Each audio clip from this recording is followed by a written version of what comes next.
नमस्कार। देश की आर्थिक दिशा तय करने वाला केंद्रीय बजट 2026 आज पेश किया गया है और पूरे देश की निगाहें इस बजट पर टिकी हुई है।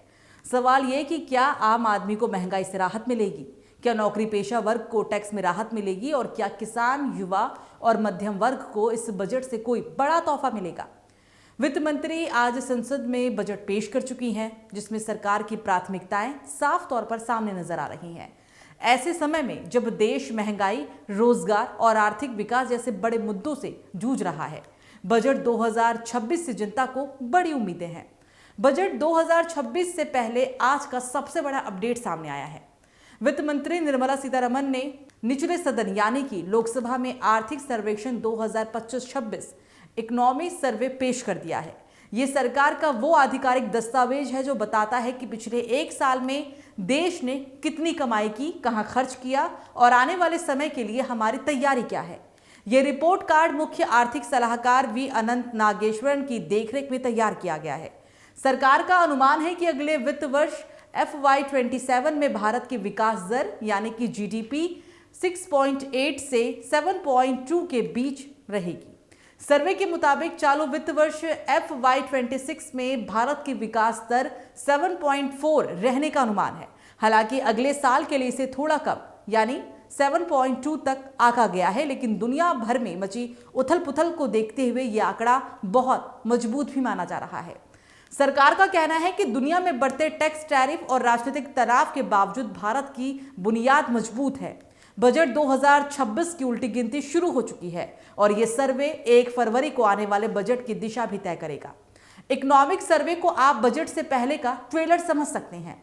इसमें खेती, उद्योग और नौकरी जैसे अहम क्षेत्रों का पूरा डेटा होता है। मुख्य आर्थिक सलाहकार वी अनंत नागेश्वर ने इस रिपोर्ट में साफ कहा कि भारत अब दुनिया की चौथी सबसे बड़ी अर्थव्यवस्था बन चुका है। रिपोर्ट में महंगाई को काबू रखने और निवेश बढ़ाने पर भी खास जोर दिया गया ताकि आम आदमी की जेब पर बोझ कम हो और देश की तरक्की जारी रहे। इकोनॉमिक सर्वे में यूरोप के साथ होने वाले फ्री ट्रेड एग्रीमेंट यानी कि FTA पर भी खास जोर दिया गया है।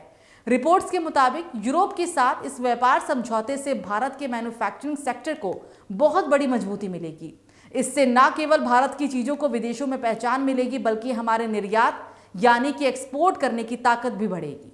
ये कदम भारत को दुनिया भर की सप्लाई चेन में एक मजबूत प्लेयर बनाने के लिए बेहद जरूरी है। इकोनॉमिक सर्वे 2025-26 में ये उम्मीद जताई जा रही है कि अमेरिका के साथ चल रही ट्रेड डील इसी साल के भीतर पूरी हो सकती है और अगर ऐसा होता है तो अंतर्राष्ट्रीय बाजार में चल रही अनिश्चितता काफी हद तक कम हो जाएगी।